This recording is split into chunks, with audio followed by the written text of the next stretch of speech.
తాడేపల్లిలో మాజీ ముఖ్యమంత్రి వర్యులు వైఎస్ జగన్మోహన్ రెడ్డితో జరిగిన పొగాకు రైతుల సమావేశంలో కందుకూరు నియోజకవర్గం వలేటివారిపాలెం మండలం పోలినేని చెరువు గ్రామ పంచాయతీ మాజీ సర్పంచ్ వైఎస్ఆర్ పార్టీ నాయకులు యాళ్ల శివకుమార్ రెడ్డి ప్రత్యేకంగా మాట్లాడారు.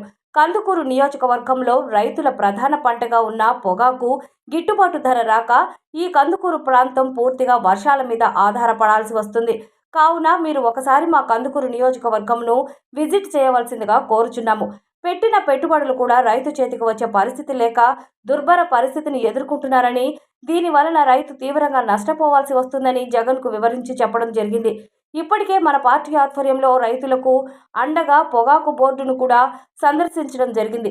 వేలం అధికారులకు వినతి పత్రం సమర్పించడం, రైతుల పక్షాన నిలబడి మద్దతు ధర కోసం ఆందోళన చేయడం జరిగింది.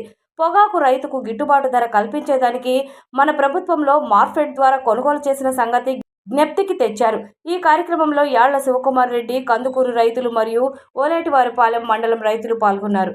కందుకూరు కాన్స్టిట్యుయెన్సీ ఓలేటివారిపాలెం మండలం అన్న. సో వేలం కేంద్రం 27. బేసిక్గా మా మండలమే కరువు మండలం అన్న. వర్షాలు సరిగ్గా కురవు, రిజర్వాయర్స్ లేవు, ఎక్కడ వాటర్ సోర్స్ లేదన్న. ఒకసారి పంట వేసారంటే పైకి చూస్తారన్న వాన ఎప్పుడు పడుతుందా అని.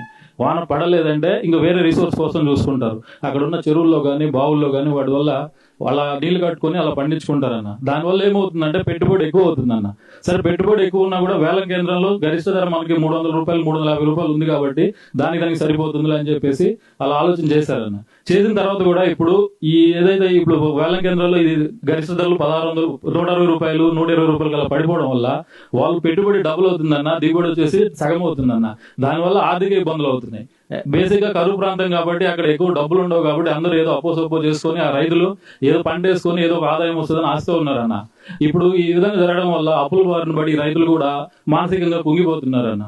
సో దీన్ని బట్టి మీరు కూడా ఒక ఆలోచన చేసి మా కందుకూరు ప్రాంతాన్ని కూడా ఒకసారి విజిట్ చేయాలని. నాన్నకంటే ముందుకున్న పాలకులు వ్యవసాయం దండగా అన్నారన్న, కానీ నాన్నగారు వచ్చిన తర్వాత వ్యవసాయం పండగ చేసామన్నా. సో అదేవిధంగా మీ హయాంలో కూడా లాస్ట్ ఉన్న 5 సంవత్సరాల్లో కూడా వర్షాలు పుష్టిగా పడ్డాయి, రైతులు కూడా చాలా సుభిక్షంగా ఉన్నారన్న. సో మళ్ళీ తిరిగి అదే కాలం అదే సువర్ణ యుగం రావాలంటే తిరిగి మళ్ళీ మీరు 2029లో సీఎం అవుతారని అందరికీ ఆశ ఉందన్న. అవుతారు ఖచ్చితంగా, దాంట్లో డౌట్ లేదు. కానీ ఈ సమస్యలు ఏదైతే ఉన్నాయో మీరు తీరిదని రైతులు మాత్రం సుభిక్షంగా ఉంటారన్న. ఈ అవకాశం ఇచ్చినందుకు థ్యాంక్ యూ అన్న. కొలిచిన వారికి కొంగు బంగారమై అడిగిన కోరికలు తీర్చే శ్రీ వెంగమాంబ పేరెంటాలు అమ్మవారి దివ్య బ్రహ్మోత్సవాల సందర్భంగా భక్తులందరికీ ఆత్మీయ ఆహ్వానము. నెల్లూరు జిల్లా ఉదయగిరి నియోజకవర్గం దుత్తలూరు మండలం నర్రవాడ గ్రామంలో వెంచేసియున్న శ్రీ వేంగమాంబ అమ్మవారి ఆలయంలో ఈ నెల 23వ తేదీ గురువారం రోజున 16 రోజుల పండుగ మహోత్సవం, అలాగే ఆగస్టు 6వ తేదీన నెల పొంగళ్ల వేడుక భక్తి శ్రద్ధలతో వైభవంగా జరగనున్నాయి. అమ్మ దయ ఉంటే అన్ని ఉన్నట్లే అనే నమ్మకంతో ఈ పవిత్ర please subscribe SS News AP.